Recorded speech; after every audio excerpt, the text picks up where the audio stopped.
Então, nós vamos ter uma pequena fala do professor e, em seguida, vamos abrir para a plateia. Eu vou solicitar que as pessoas que queiram se manifestar, por favor, levantem o braço para mim poder estabelecer uma ordem e, ao mesmo tempo, e logo em seguida, se utilizem do microfone, porque isso está sendo gravado, e também pelo tamanho do local, se não houver o uso do microfone, ninguém vai ouvir. Então, começamos com a fala do professor.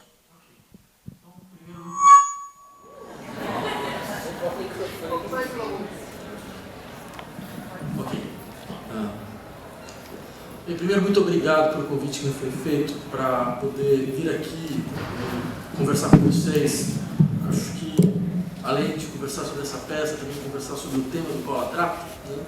Eu imagino que o convite me foi feito muito porque, bem, entre outras coisas, eu fui responsável também pela organização, junto com um amigo, de um livro a respeito do legado da ditadura militar brasileira e das dificuldades do processo de justiça de transição no Brasil.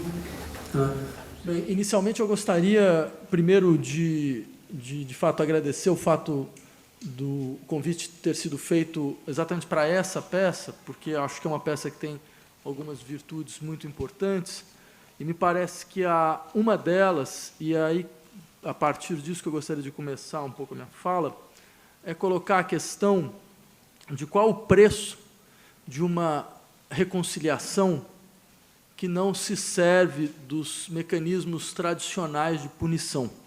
Quer dizer, há um preço a ser pago quando a reconciliação do interior, posterior a um processo histórico traumático, né, acaba por se servir de mecanismos que não são os mecanismos que nós poderíamos entender como um mecanismo claro de punição, né. Acho que no caso da África do Sul, com a sua singularidade, né, ela produziu não só alguns resultados bastante significativos, mas também reproduziu problemas que hoje ainda são visíveis. E também no caso brasileiro, nossos problemas são mais do que evidentes em vários e vários pontos e sentidos. Acho que é quase impossível ver uma peça como essa num país como o nosso e não fazer alguns paralelos, traçar alguns paralelos, até porque, no que diz respeito à maneira com que certos atores, antigos atores de processos históricos baseados na constituição de estados ilegais, que são estados que se sustentam pelo uso contínuo da coerção, da violência contra setores descontentes da população, a censura, certo? E coisas dessa natureza, quer dizer, nós sabemos tão bem quanto os sul-africanos como esses processos eles são justificados, como eles perpetuam. Me parece que essa é a questão realmente interessante. Então, na verdade, eu gostaria de me basear ou discutir com vocês ao menos 2 pontos. O primeiro deles, levando em conta e aproveitando alguns ensejos da peça, então, seria esse: qual o preço que nós pagamos por uma reconciliação que não pune da maneira como nós esperaríamos que ela punisse, né? Segundo, uma questão que me parece interessante na peça é por que focar todo esse processo na constituição, ou pelo menos na caracterização dos agentes repressivos no interior de uma quase farsa, ou seja, utilizar um personagem burlesco como o Bu, né, para caracterizar aqueles que, em última instância, estão na linha de frente do processo de tortura e de violência do Estado, aqueles que acabam tomando nas suas mãos a realização da violência do Estado e dos crimes contra a humanidade, né. Bem, a respeito do primeiro ponto, eu gostaria só de colocar aquilo que me parece como sendo algumas peculiaridades do processo sul-africano. Eu acho que vale a pena levantar, porque isso pode, inclusive, nos permitir pensar um pouco melhor também algumas das questões que dizem respeito, de maneira muito forte, ao nosso país, né? Quer dizer, como vocês sabem, o processo sul-africano ele foi caracterizado, na sua Constituição da Comissão de Verdade, por uma espécie eu poderia dizer, de uma situação excepcional, né? A situação excepcional ela consistia, acho que isso a peça deixou muito claro, certo? Nesse procedimento através do qual dava-se a oportunidade para todos aqueles responsáveis pelos crimes contra a humanidade e pela violência do Estado de poder chegar no interior de uma comissão e fazer uma confissão pública a respeito daquilo que havia sido feito, uma confissão, entre outras coisas, muitas vezes diante de parentes ou mesmo das vítimas, e pedir perdão, né? E há todo um trabalho muito interessante no campo da filosofia política que se desenvolveu a partir dessa experiência sul-africana, por exemplo, todos os textos do Jacques Derrida sobre a questão do perdão, né? E de como o perdão ele pode, de uma maneira ou de outra, abrir um novo espaço, um novo momento no interior da história de um povo, né? E que foi, entre outras coisas, desdobrado muito a partir da experiência sul-africana, né? Então, ou seja, há, por um lado, um procedimento que deve ser lembrado, ou seja, o procedimento da demanda de perdão. Só é possível, nesse caso, perdoar aquilo que existe enquanto demanda, certo? Aquilo que é colocado no interior da vida social como um pedido, né? Ou seja, o que já, entre outras coisas, demonstra já uma peculiaridade, uma diferença grande em relação às situações das exigências de justiça de transição no Brasil, né? Que seria muito interessante lembrar, ninguém nunca pediu perdão aqui.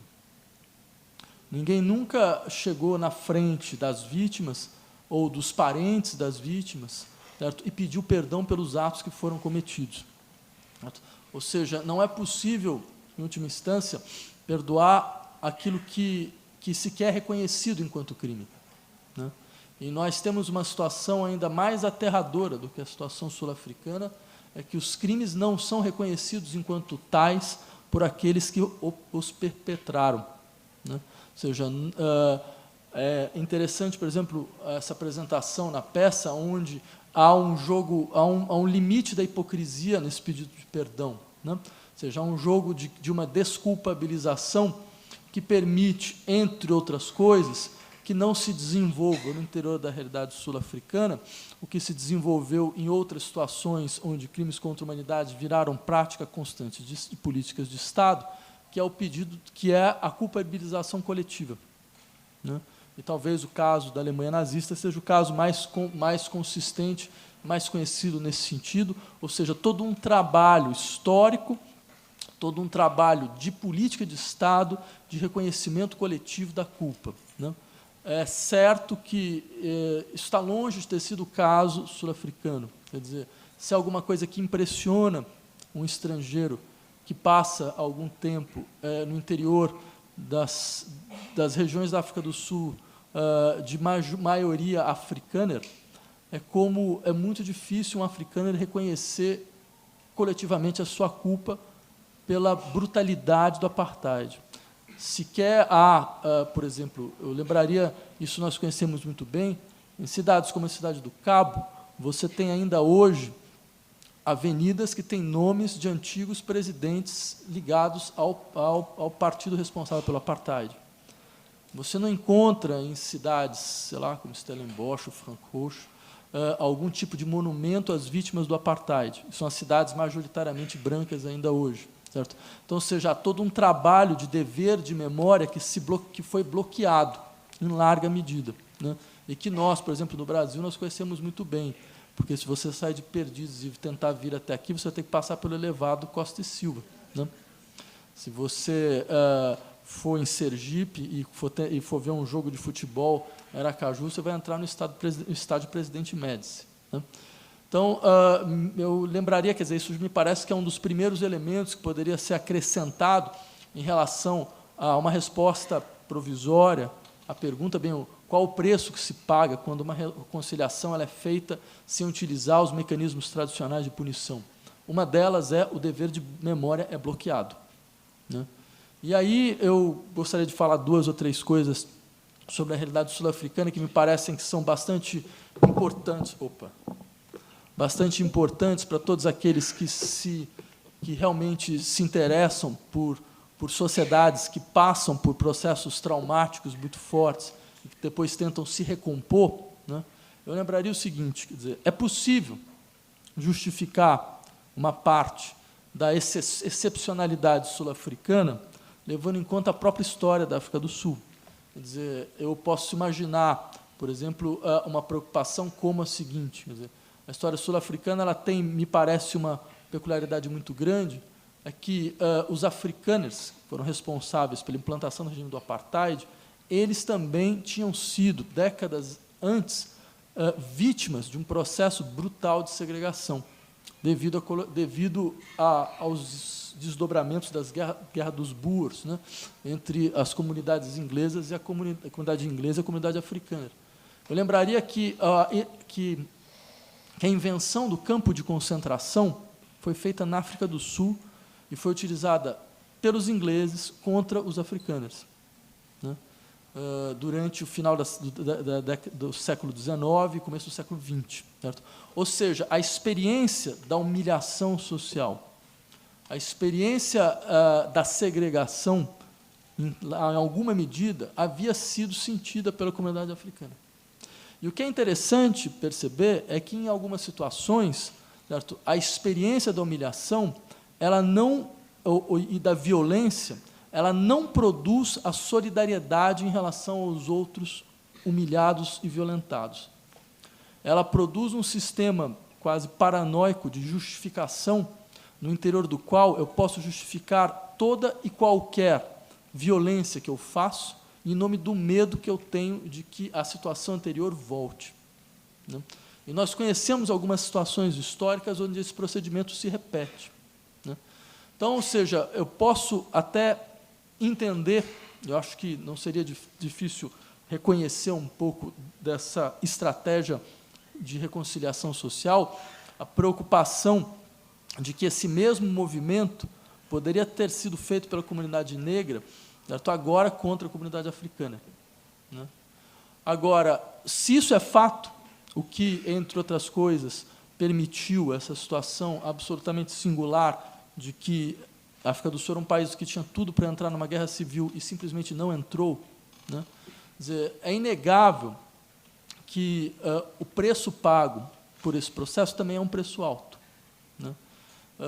Por que eu digo que esse também é um preço alto? Eu havia insistido num primeiro elemento, que é o fato, bem, você não tem como avançar no dever de memória, né? Quer dizer, você tem uma experiência, certo, da memória que não se realiza, o que faz com que aqueles que, de uma maneira ou de outra, foram marcados como vítimas desse processo, entrem, na pior das hipóteses, num processo de resignação, né? Uma profunda resignação social, que pode levar a uma certa descrença da possibilidade da constituição de um Estado minimamente justo, né? Agora, por outro lado, eu insistiria que, a partir desse procedimento, e acho que isso a peça acaba explorando de uma maneira muito evidente ao seu final, você é obrigado a conviver com uma espécie de transformismo social das classes que foram, num determinado momento, responsáveis pelo processo todo de violência contra setores da população. Transformismo social que faz com que, em última instância, como não existe um trabalho público de culpabilização coletiva, você permite que toda uma classe continue a, de uma maneira ou de outra, pesar do interior do poder, né? E, ao pesar do interior do poder, ela continua, de uma forma ou de outra, impedindo um processo mesmo de transformação social mais efetivo e mais claro. Quer dizer, é óbvio que, por exemplo, sei lá, se na situação sul-africana um dos resultados desse período pós-apartheid foi a criação, de alguma forma, de uma classe média negra, coisa que ainda não existia, é impressionante para todo e qualquer estrangeiro que passa um tempo na África do Sul perceber como o nível de desigualdade social entre raças é de uma brutalidade inacreditável, certo? Quer dizer, como se existe hoje uma classe média negra, a classe pobre é praticamente completamente ou de negros ou de colors, né? Que são esses antigos descendentes de outras comunidades holandesas, como os malaios e por aí vai, né? Então, ou seja, você é obrigado a conviver com uma classe que, como não fez, em última instância, de fato, que não se colocou em questão, de fato, as suas práticas passadas, não foi criminalizada, de fato, pelas suas práticas passadas, ela, de uma certa maneira, ela está lá presente. E, em alguns casos, como, por exemplo, no próprio...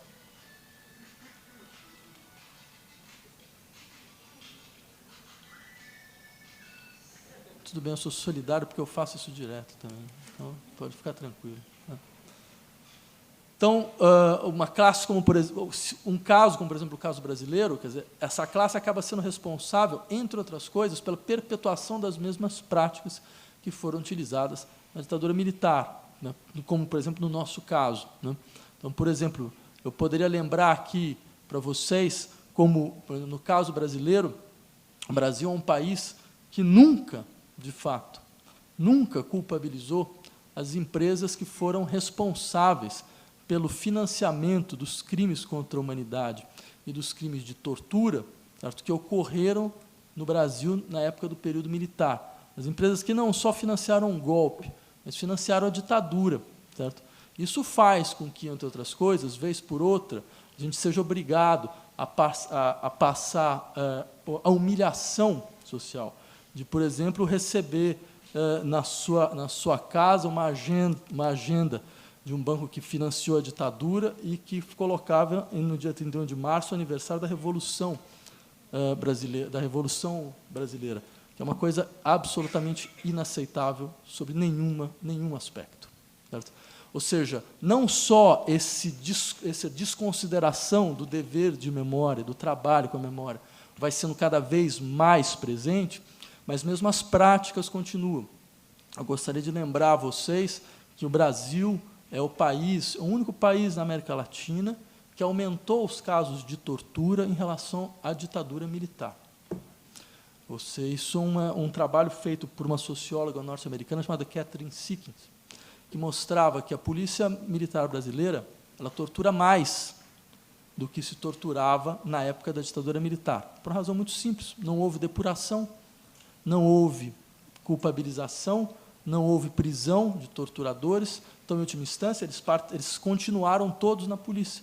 E eles simplesmente modificaram os seus alvos, mas não as suas práticas. Então, acho que esse é um segundo elemento com o qual uma sociedade acaba tendo que lidar quando escolhe, por uma série de razões, certo, alguns procedimentos, eu diria, não completamente efetivos de punição. Certo? Ou seja, ela vai ser obrigada a conviver com uma classe que vem do antigo Estado ilegal, né, e, de uma maneira ou de outra, ela vai sempre ter como seu fantasma essa situação de nunca conseguir, de fato, atravessar de uma vez por todas esse passado. O passado ele perpetua-se, claro que em menor ou maior grau, em menor ou maior nível, mas ele sempre perpetua, nem que seja num estado de latência, onde os conflitos podem, a todo momento, aparecer ou não. E eu lembraria só, a título de finalização, quer dizer, que se, de fato, nós podemos descrever algum Estado no século XX como um Estado ilegal, foi o Estado sul-africano, porque o nível de brutalidade e de segregação a que a população negra foi submetida é algo da ordem do indescritível. Por exemplo, uma das coisas que mais me impressionavam era o fato, existia a famosa lei de imoralidade, né, que significava o seguinte: se você fosse pego tendo uma relação sexual com alguém de outra raça, vocês dois iam para a cadeia. Né? O Sr. Gilberto Freire não passou por lá, né, de uma certa forma. Ou seja, era uma criminalização mesmo da possibilidade de você ter uma relação afetiva com alguém de outra raça. Né? Ou seja, que você poder, de uma maneira ou de outra, ter algum tipo de circulação de afeto entre raças. Né? Eu lembro, por exemplo, de alguns que falavam, alguns antigos pessoas que foram em prisões da África do Sul, no regime do apartheid, que lembravam, por exemplo, os negros eles eram obrigados a utilizar bermudas. Já um prisioneiro Collor, por exemplo, ele podia utilizar uma calça comprida. Por quê? Porque existia todo um processo de humilhação social que fazia questão de tratar os negros como se fossem crianças. Então, mesmo as roupas, de uma certa maneira, lembravam ele dessa condição, né?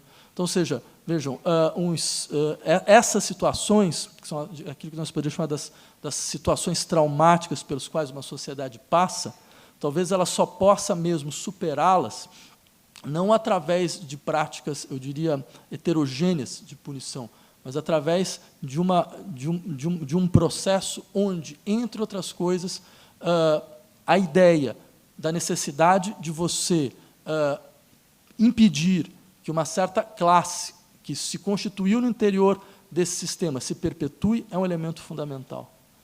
E o segundo elemento, a necessidade de que, em última instância, um processo de culpabilização coletiva seja feito, que as pessoas mesmo se responsabilizem, mesmo que elas não tenham participação direta, mas elas tiveram adesão. Se você vota num partido desse, você tem uma adesão. Se você votou, você tem uma adesão. E é importante que, em última instância, essa experiência ela seja objeto de reflexão coletiva, né? Para que uma sociedade tenha a garantia de que algo dessa natureza nunca, ou algo parecido, mesmo que em intensidade mais baixa, nunca ocorra novamente, né? Isso é um ponto que eu gostaria de trazer para a discussão de vocês, né? Sendo que o outro, e aí eu acho que é alguma coisa que é um pouco resultado da maneira com que a peça então, procura retratar esse processo com os seus impasses, com as suas ambiguidades e com as suas dificuldades, né, é essa escolha, que, a princípio, me parece uma escolha que pode trazer uma série de questões interessantes, de centrar toda a história, certo, no agente repressivo, né, naquele que era o funcionário de Estado, né, e mostrar, digamos assim, um caráter comezinho, né, comezinho no sentido quase que a Hannah Arendt chamava do caráter banal, né, do caráter banal da sua vida, ou seja, e das suas expectativas, e dos seus desejos, e da sua adesão, da natureza daquilo que lhe leva à adesão. E daí, por talvez, essa ideia de se utilizar dessa figura, que é um pouco uma figura não só da comicidade do poder, mas a figura, que é a figura do pai, do père Ubu, né? Mas eu acho que o que há de interessante nessa figura é a figura que nos mostra de maneira muito clara como o poder é mais violento quanto menos ele se leva a sério. Ele é mais violento quanto menos ele procura se justificar, quanto mais ele deixa claramente a natureza banal das suas apostas, né? O Saint-Just tinha uma frase muito boa, que eu acho que, já nos estertores da Revolução Francesa, acabou, durante alguns séculos, prevendo aquilo que seria a maneira com que o Jarry iria retratar o cerne do poder soberano, né, a partir de um certo momento. Ele dizia, aquele que brinca na cabeça, na testa do governo, aquele que brinca no centro do governo, tende à tirania. Isso significa o quê, em última instância? Significa que não é necessário, ao fundo, nenhum sistema forte de adesão para que a barbárie, a coisa mais bárbara possível, seja feita. Quer dizer, em última instância, um pouco como Eichmann, como a Hannah Arendt descrevia em Eichmann em Jerusalém, quer dizer, o que um torturador, o que um responsável por crimes contra a humanidade normalmente faz? Ele faz o exercício clássico. Primeiro, ele alega obediência devida, né? Ou seja, não, eu tive que obedecer ordens, e obedecer ordens é um princípio fundamental. Segundo, nós estávamos numa guerra, né? Quer dizer, sempre alguém está em alguma guerra, né? Impressionante, a flexibilidade do termo guerra é uma coisa inacreditável. Em qualquer circunstância, você hoje pode alegar que você está dentro de uma situação de guerra. Então, você está numa situação excepcional, porque uma guerra é uma situação de exceção, né? Então, você está, em última instância, podendo aplicar um princípio de estado de exceção. Podendo aplicar um princípio de estado de exceção, aparentemente, ao que parece, a violência é possível, né? Sob quaisquer circunstâncias. Então, obediência devida. Nós estamos em uma guerra e, em última instância, bem, todo o argumento, né, e aí é muito interessante como a peça acaba trazendo, quer dizer, sempre os mesmos argumentos relativos ao esforço do homem comum, né, que se vê a sua terra, a sua pátria, o seu futuro ameaçado, e por isso ele fez aquilo que deveria ser feito. Quer dizer, alguém precisa quebrar os ovos, né? Você não tem condição de fazer um omelete sem quebrar os ovos. Então, em suma, em última instância, nesse sentido, o que a gente vê dentro desse procedimento é que todos esses argumentos, eles são utilizados ad nauseam, de uma maneira tão forte, que é impossível mesmo, impossível que alguém os leve a sério. Só mesmo numa comédia, né? Só mesmo numa farsa, que alguém pode, depois de todas as catástrofes que aconteceram no século XX, com que elas sempre eram justificadas com os mesmos argumentos, né? Quer dizer, a obediência devida, estávamos em uma guerra, alguém precisava fazer esse trabalho, blá, blá, blá, blá, que ainda seja possível aderir, ou que ainda seja necessário algum tipo de adesão. Certo? Então, talvez seja fato que a melhor maneira de se expressar uma posição subjetiva que utiliza uma estrutura de discurso dessa natureza seja sobre a via da farsa. Né? Porque, em última instância, veja, e aí eu terminaria lembrando alguma coisa que me parece muito peculiar da situação brasileira, que parece, de uma certa forma, uma radicalização de todo esse processo. Né? Por que uma radicalização de todo esse processo? Porque a ditadura brasileira ela teve uma grande peculiaridade, que ela nunca foi uma ditadura clássica do tipo law and order, né? Uma ditadura lei e ordem, sei lá, como foi, talvez, como foi no caso, por exemplo, a ditadura chilena ou mesmo a ditadura argentina. Por quê? Vocês todos lembram muito bem. Vocês, em pleno governo Médici, vocês podiam ir na banca e comprar um livro do Karl Marx. Ele estava lá na coleção Os Pensadores, né? Capital.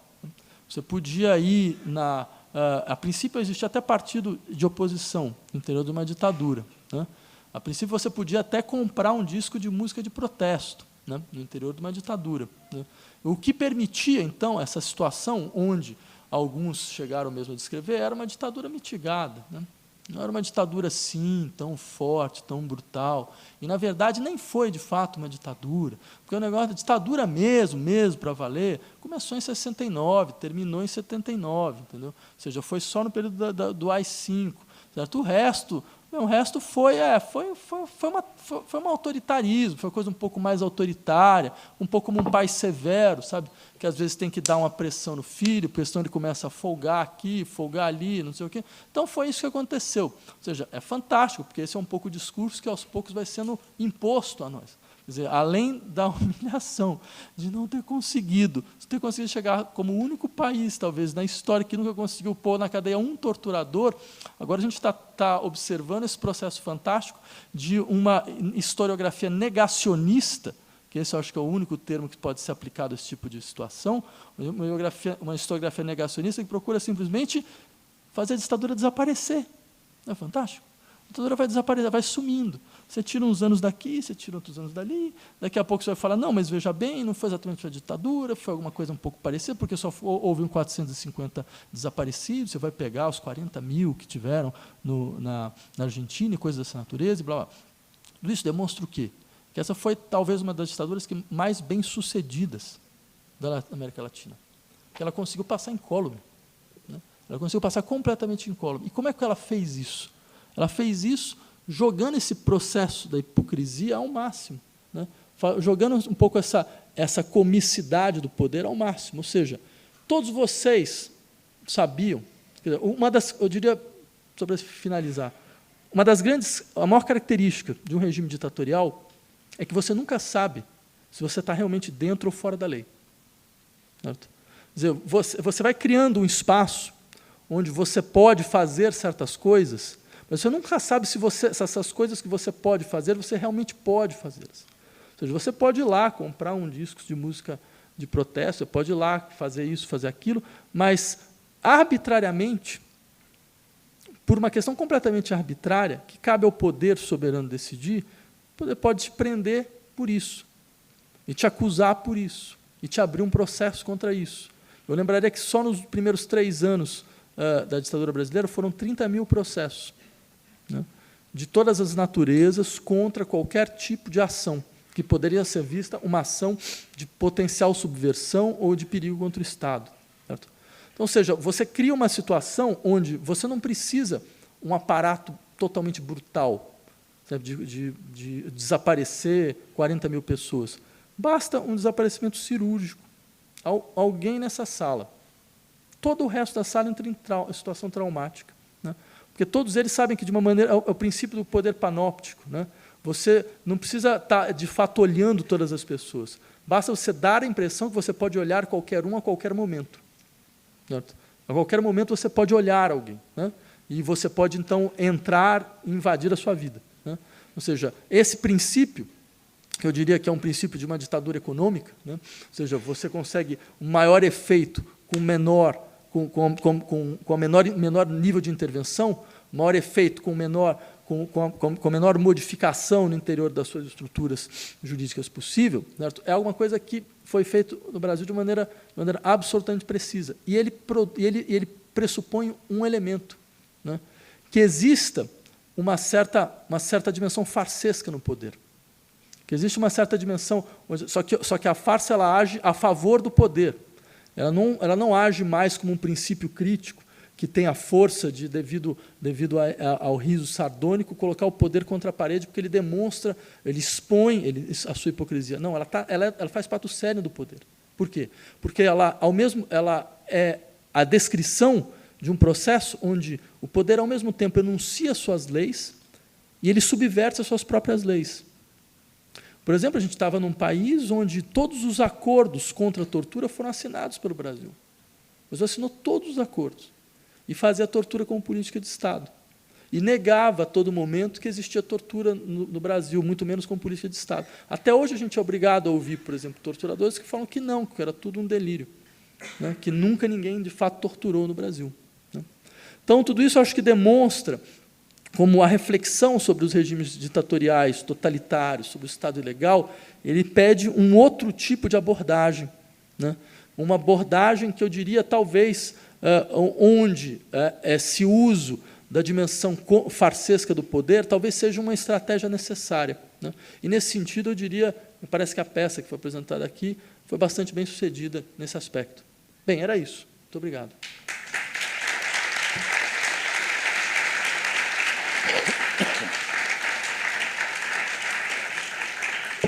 Ok, nós temos ainda um breve tempo em que nós podemos estabelecer alguma forma de diálogo. As pessoas que quiserem se manifestar, por favor, levantem a mão para que a pessoa que está com o microfone possa localizar. Aqui, quem está com o microfone? Ali,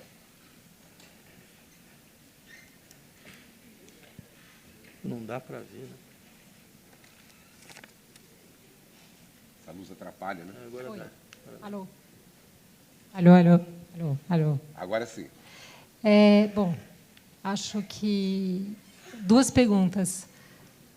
Em relação à peça, o que eu achei interessante foi as várias vozes, né, que ele coloca em todos os níveis, né? Tanto de uma negra que não consegue enxergar o que está acontecendo com o povo dela, e aqueles bonecos que o tempo todo falam nos dialetos, enfim. Isso é uma questão que eu achei relevante da peça. E aqui no Brasil,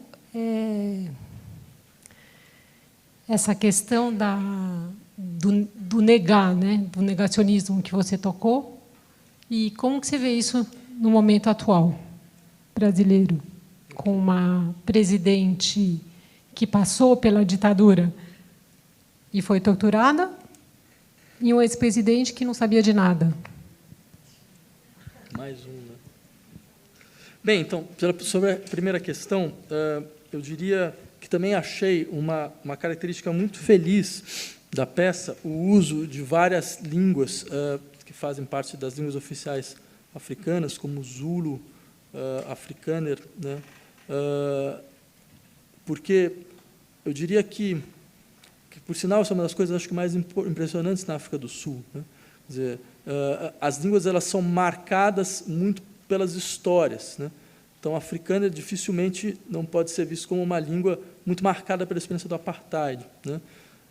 Enquanto, quer dizer, o inglês acaba sendo uma espécie de língua franca. Agora, isso também sempre me impressionou muito, assim, na realidade, da África do Sul, que é... porque eu dei aula numa universidade lá durante um tempo, né? E uma coisa que me impressionava era o fato de que não existia uma literatura... O Zulu era a língua mais falada, acho que é 20%, 20 alguma coisa, alguém pode me corrigir se conhecer melhor. Mas eu ficava muito impressionado que não existia uma literatura em Zulu. Quer dizer, se você fosse numa livraria e procurasse, sei lá, livros de pessoas que escrevem em Zulu, isso não existia, né? E depois isso me incomodava muito, eu comecei a perguntar às pessoas por quê, e elas começaram a dizer, não, mas talvez seja pelo fato de que, na época do apartheid, existia essa ideia de que a segregação também deveria permitir com que cada povo aprendesse as coisas na sua própria língua, né?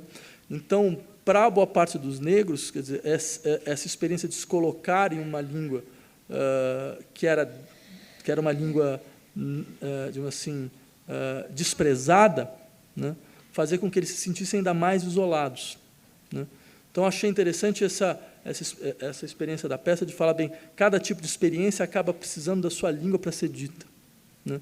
Quer dizer, como se você tivesse um desrecalque de toda essa multiplicidade de experiências que vai passando pela multiplicidade de línguas, né? Porque, como dizia um pouco o Derrida, uma das piores violências que você pode imaginar é dizer, eu ouço você, mas desde que seja na minha língua, né? Então, isso eu achei que foi uma coisa muito bem sucedida. Sobre a questão do negacionismo brasileiro, certo? Eu acho que isso é consequência, né, de um país que nunca teve a coragem e a capacidade de fato, enfrentar o seu passado, né, e compreender que elaborar o passado não significa esquecê-lo. Elaborar o passado é outra coisa. E elaborar o passado não é criar farsas, ilusões, como, por exemplo, a farsa da nossa lei de anistia, que vocês devem ouvir a todo momento, que ela teria sido resultado de um grande acordo nacional, né? Eu acho muito interessante, isso me lembra um pouco 1984, do Orwell, né, onde as palavras começam a ter um outro tipo de significado. Por exemplo, o significado acordo, né? No dicionário que eu tenho em casa, acordo é uma coisa que acontece entre duas partes em conflito, né, onde as duas partes em conflito chegam numa situação comum. Agora, acho que tem algumas pessoas que têm um dicionário que talvez não seja o que eu tenho em casa, né? Deve ser um dicionário que eu gostaria realmente de comprar, porque eu quero entender melhor o que elas falam quando elas falam sobre acordo. Porque, se vocês lembrarem, por exemplo, como que a lei de anistia foi aprovada, ela foi aprovada no Congresso Nacional Brasileiro, um processo cheio de senadores biônicos, e foi aprovada, onde tinham 2 partidos, ela foi aprovada única e exclusivamente com os votos do partido do governo. Foram 206 votos do partido do governo e 201 votos contrários à lei de anistia, todos do antigo MDB. Ou seja, só numa realidade paralela, certo, é que um processo como esse pode ser chamado de um acordo social, certo? Quer dizer, existe um processo absolutamente medonho de simplesmente reescritura da história brasileira, certo? Quer dizer, uma reescritura que passa por uma finesse inexistente, por uma finesse de caminhoneiro, certo? Nada contra a classe marginalizada, muito pelo contrário, né? Melhor, de fato, eu peço desculpa, acho que eu não deveria nem ter feito esse tipo de comentário. Se vocês puderem depois cortar, né, eu agradeceria bastante, né? Mas agora já foi, né? Vocês me desculpem. Bem, mas, de qualquer maneira, simplesmente para dizer, por exemplo, vejam um caso da lei de anistia do Brasil, né? A lei de anistia era clara nos seus artigos, ela deixava muito claro, não cai sob anistia aqueles responsáveis por crimes de sangue, né?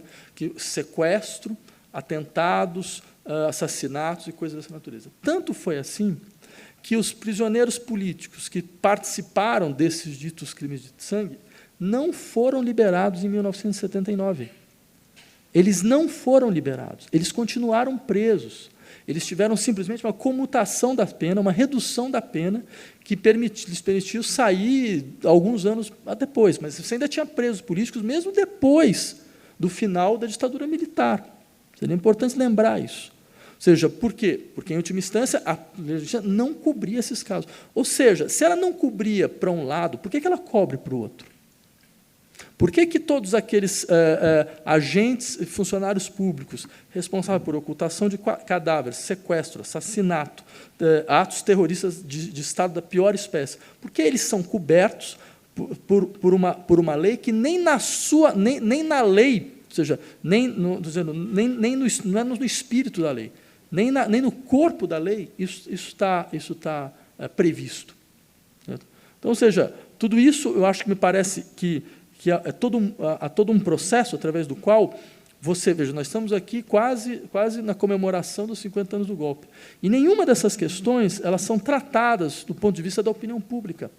Elas são discutidas do ponto de vista da opinião pública. Certo? Porque, de fato, nós vivemos dentro de um processo de negacionismo histórico que eu acho que o termo é o mais adequado, que é esse tipo de procedimento onde você faz todo o esforço para alegar um crime contra a humanidade.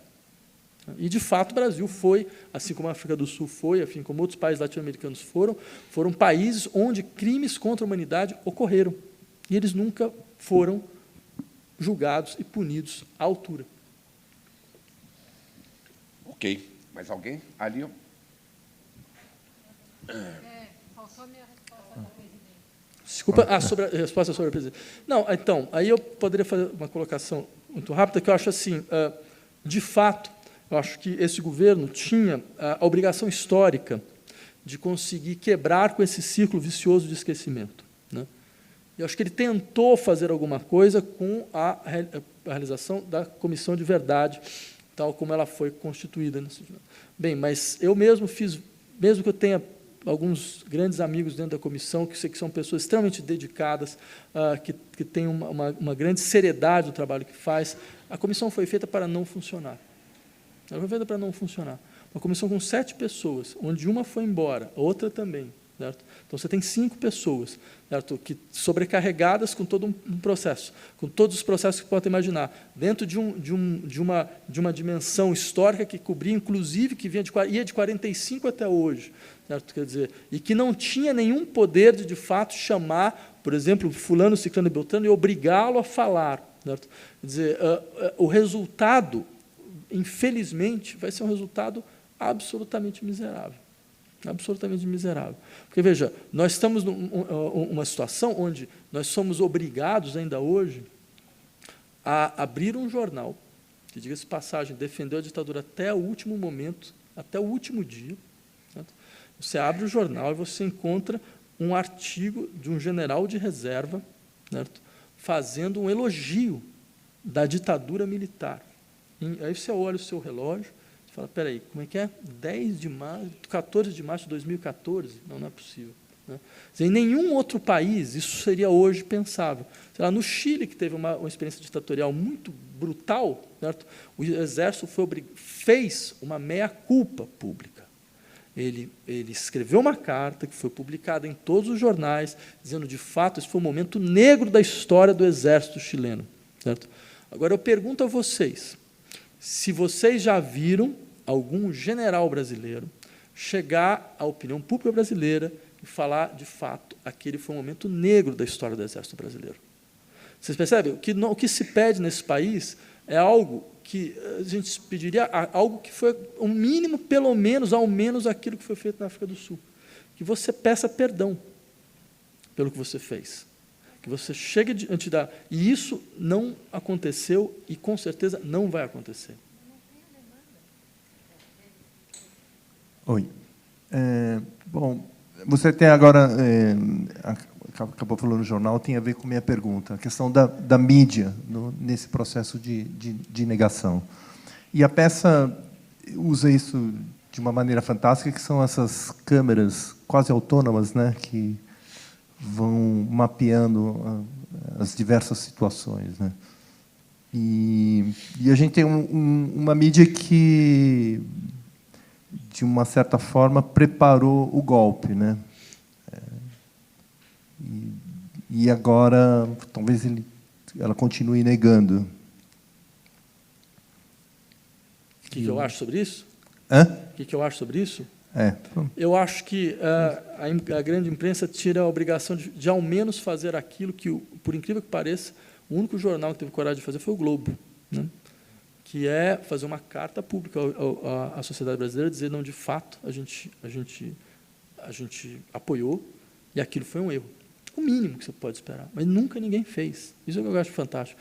Quer dizer, inclusive veículos que tiveram participação orgânica, que não tiveram nenhum momento, sabe,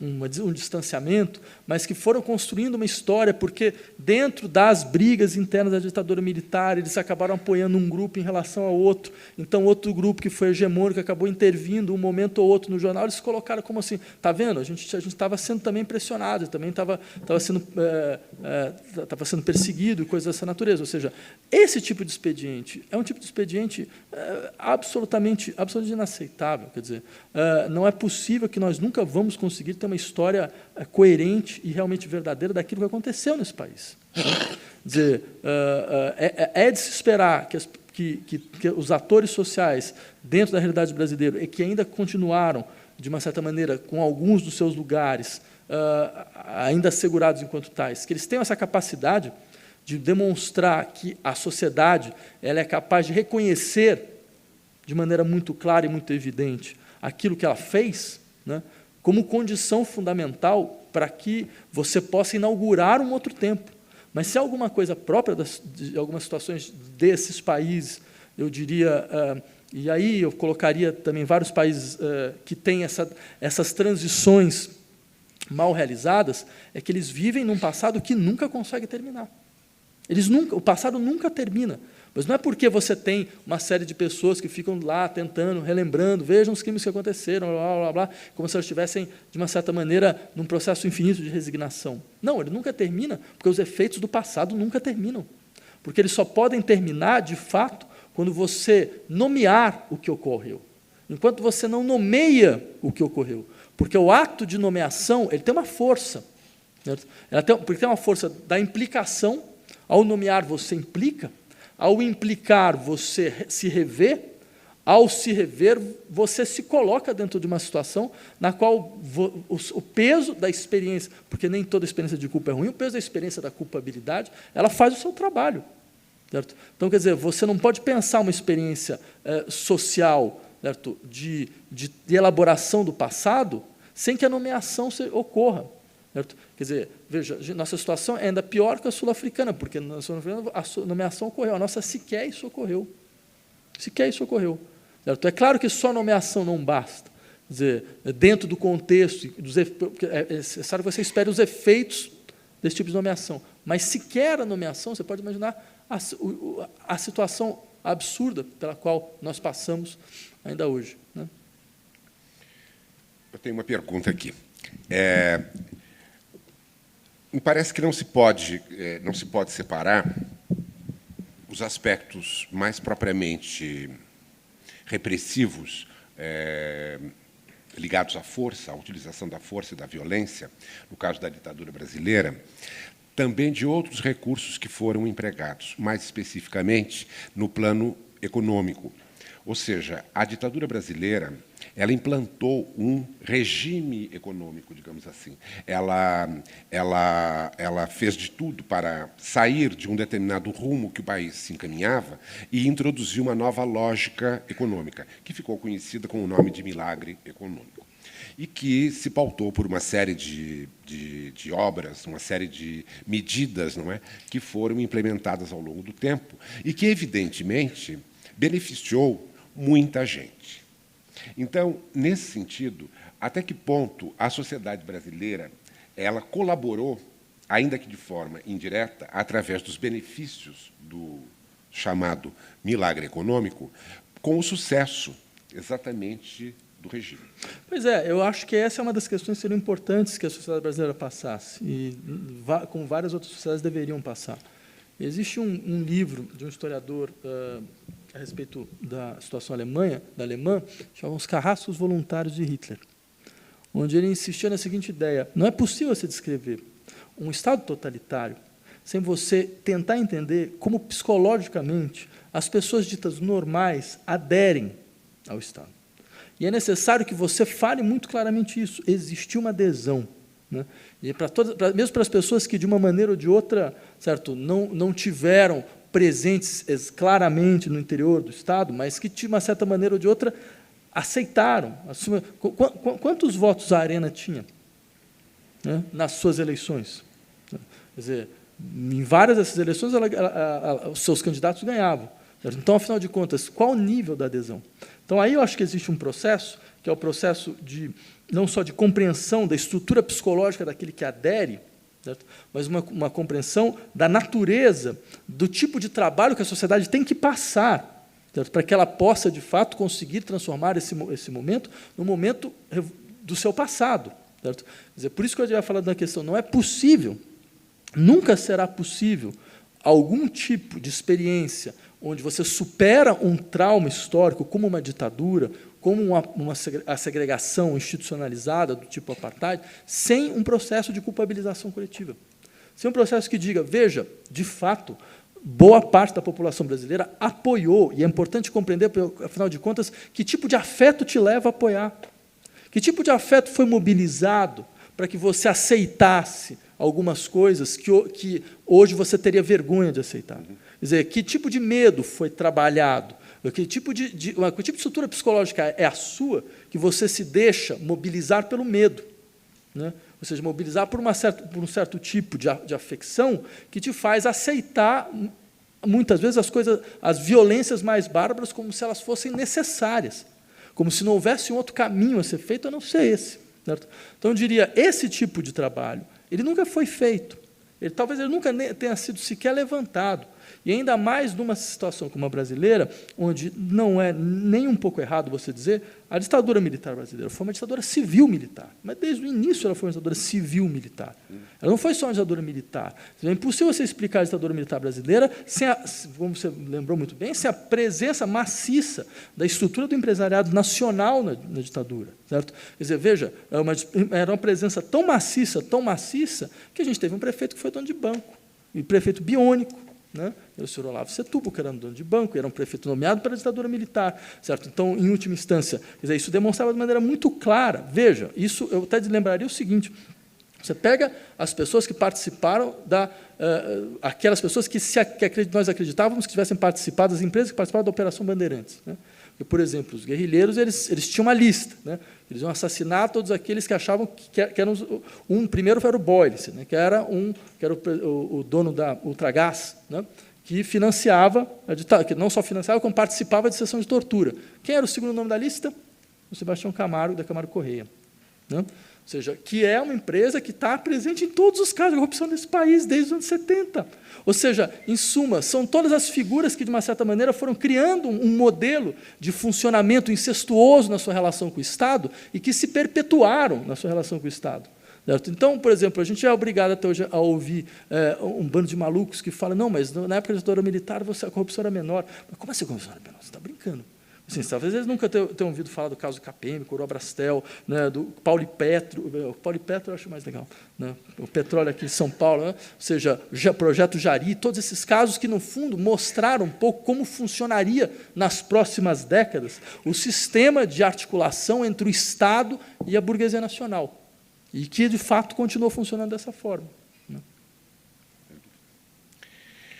Temos mais uma pergunta ali, e eu vamos, então, fazer um pacto de ser a última, tá bem? Nós estamos já no nosso horário, então, você fazer a pergunta e, após a resposta, nós vamos encerrar. Por favor. Como ligou. A minha fala vai ser bem de encerramento mesmo. Na realidade, não vai ser uma pergunta propriamente ao professor, mas a todo mundo, e também uma reflexão de três coisas que vieram à minha mente com essa peça, e que dialogam diretamente com o que o professor falou. Primeiro de tudo, é o luto cultural, que é uma teoria pós-colonialista, e, sem dúvidas, essa peça é uma peça que contribui muito para isso. O luto cultural, ele basicamente é relembrar os mártires e os momentos tristes da história dos países, para estimular a luta e a mudança, o não conformismo. E o que não acontece aqui quanto à ditadura.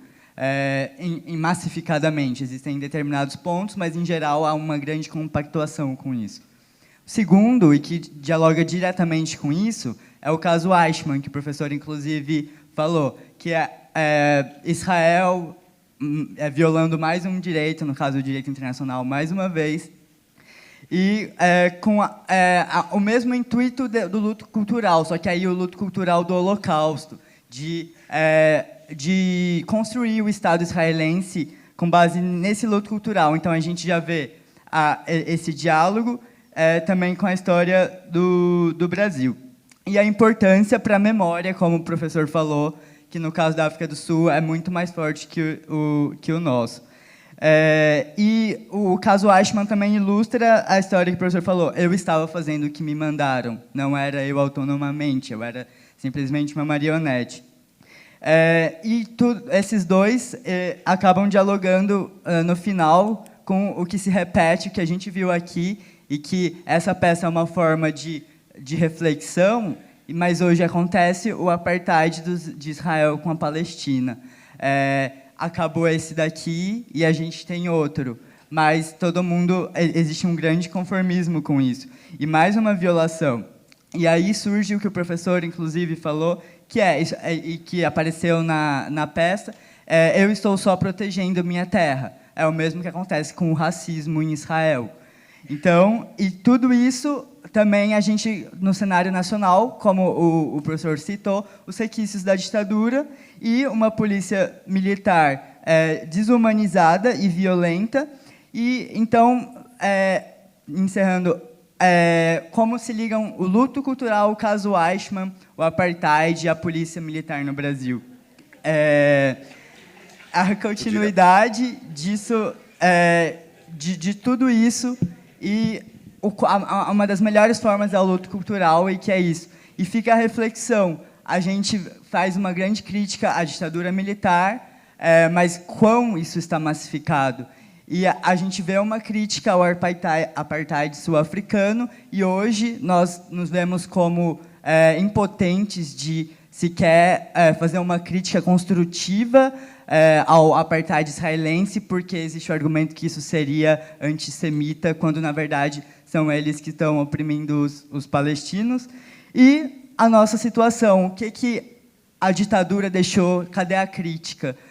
E a PM, o que ela é de fato? Obrigado, gente. Não era uma pergunta, só uma colocação.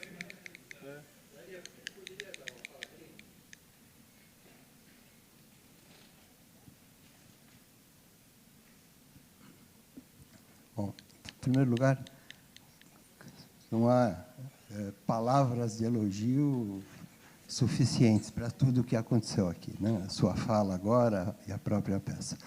Eu sou um ex-preso político, felizmente inteiramente sobrevivido, e quero lembrar dois nomes, entre muitos, porque eu acho que o fato de localizar em pessoas dá uma concretude, e eu acho que eles devem ser lembrados. Bacuri, um companheiro nosso, talvez um dos mais torturados nesse país, foi finalmente executado, até onde eu sei, colocado dentro de um saco, jogado contra a parede, a cabeça dele. Então, são imagens que aparecem aí e que, de fato, isso aconteceu aqui. A nossa ditadura mitigada fez isso.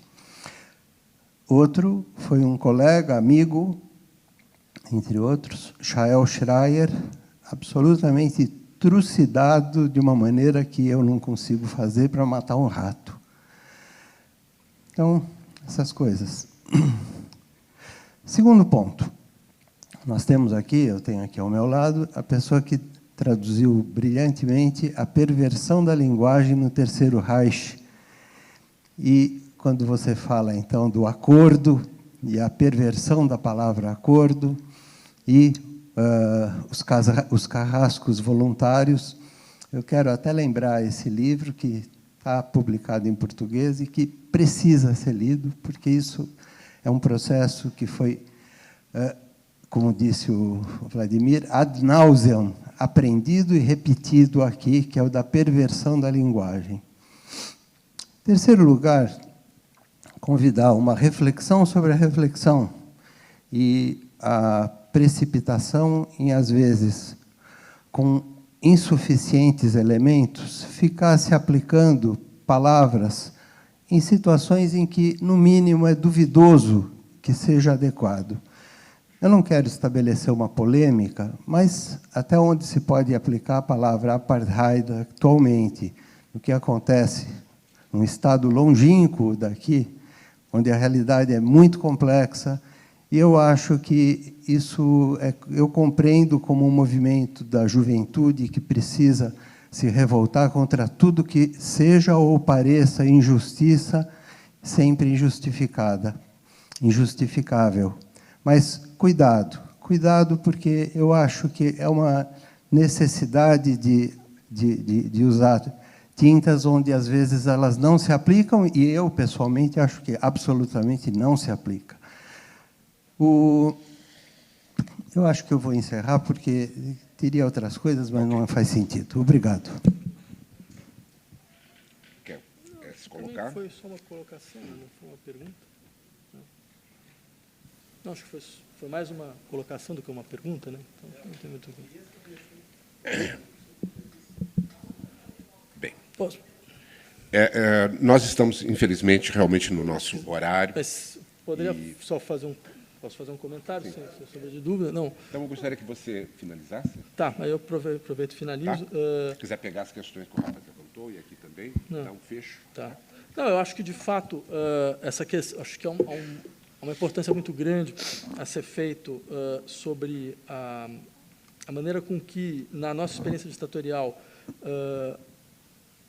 a linguagem vai sendo remontada, né? E eu diria que me parece que esse é um dado muito atual ultimamente, né?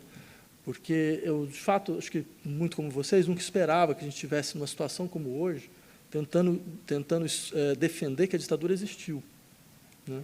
Tentando falar, não, foi de fato uma ditadura, ela de fato existiu, ela de fato foi brutal como ditadura, com uma brutalidade tal, certo, que ela conseguiu, muitas vezes, se perpetuar de uma maneira inacreditável. Por exemplo, eu lembraria para vocês, entre outras coisas, que a gente vive num país onde o golpe de Estado é legalizado pela Constituição. Se você pegar, e na Constituição, se não me engano, o artigo 175, um artigo dentro do parágrafo sobre segurança nacional, onde se define as Forças Armadas, como as Forças Armadas elas são responsáveis pela ordem, da segurança e ordem do país, e podem ser chamadas por quaisquer poder, caso essa ordem seja colocada em questão, né? Então, ou seja, o que significa? Isso significa, em última instância, o presidente do Senado, por exemplo, é um poder, né? O presidente do Senado, o senhor Renan Calheiros, pode chegar e falar, olha, a ordem moral desse país está completamente colocada em xeque. A princípio, isso pode ser visto legalmente como um chamado às Forças Armadas, à sua atuação na conservação da ordem pública. Ou seja, você pode, por uma coisa completamente surreal dessa natureza, legalizar um golpe de Estado, certo? Isso é nossa Constituição de 1988. Certo? Então, ou seja, nós vivemos dentro de uma realidade institucional onde várias estruturas de ditadura se perpetuaram, certo? Várias estruturas ditatoriais continuaram existindo, certo? E eu insistiria, então, só num aspecto, quer dizer, quando nós vemos, então, todo esse esforço de negacionismo histórico hoje em dia no Brasil, isso demonstra muito claramente de onde essas pessoas vieram, para onde elas vão, o que elas realmente querem fazer com esse país e o que elas realmente entendem por democracia. Certo? Se para elas o que aconteceu no Brasil foi um arranjo de força, então é muito bom que as pessoas saibam, afinal de contas, qual é o nível de comprometimento que essas pessoas têm a respeito do que de fato ocorreu no Brasil e o que deve ser de fato pensado no Brasil, né? Agora, sobre a outra questão a respeito da situação do conflito Israel-Palestina, eu prefiro não falar, porque isso exigiria uma contextualização muito maior. Quer dizer, eu já escrevi a respeito, acho que as pessoas sabem um pouco o que eu acredito, mas, de fato, eu sou daqueles que esperam que o mal-entendido que esse conflito produziu possa ser superado em 2 estados que possam ter a sua vida tranquila um ao lado do outro. Muito bem, então chegamos ao final desse debate.